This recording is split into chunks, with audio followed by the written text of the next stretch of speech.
ಮನುಷ್ಯನೇ ಏನೇ ಕೆಲಸ ಮಾಡು ದಕ್ಷತೆಯಿಂದ ಮಾಡು, ಹೆಂಗಂಗರೇ ಮಾಡಬೇಡ. ಯಾರೇ ನೋಡಾಗ ಚಂದ ಮಾಡೋದು, ಯಾರು ಇಲ್ಲದಾಗ ಒಗದು ಹೋಗೋದು ಇದು ಜೀವನ ಅಲ್ಲ. ಭಕ್ತ ಹಂಗ ಮಾಡೋದಿಲ್ಲ. ಇದು ದೇವರು ನೋಡ್ತಾನ ಅಂತ ತಿಳ್ಕೊಂಡು ಚಂದ ಮಾಡೋದು. ಏನೇ ಸಣ್ಣ ಕೆಲಸ ಮಾಡಲಿ, ದೊಡ್ಡ ಕೆಲಸ ಮಾಡಲಿ, ಬಹಳ ಕಾಳಜಿಪೂರ್ವಕ ಕಾರ್ಯಗಳನ್ನು ಮಾಡಬೇಕು. ಕಸ ಗುಡಿಸಿದರೆ ಸುಮ್ಮನೆ ಅಲ್ಲಲ್ಲೇ ಮ್ಯಾಲೆ ಮಾಡಿ ಮೂಲ್ಯಾಗ ಒಗದು ಹೋಗಿ ಬಿಡೋದಲ್ಲ. ಕಸ ಗೂಡಿಸಿದ್ರೆ ಯಾರಪ್ಪ ಕಸ ಗೂಡಿಸಿದವರು ಅಂತ ಅಂತಿರ್ಬೇಕು. ಹಂಗೆ ಇಷ್ಟು ಜನ ಬರ್ತಾರೆ, ಒಂದು ಕಡ್ಡಿಲಿ ಒಗೆಯೋದಿಲ್ಲಲ್ಲ, ಇದ ದಕ್ಷತಾ.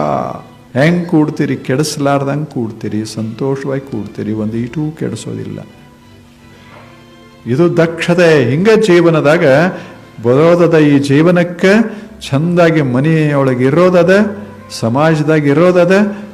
ಚಲೋ ಮಾತುಗಳನ್ನಾಡಿ ದಕ್ಷತೆಯಿಂದ, ಜಾಣತನದಿಂದ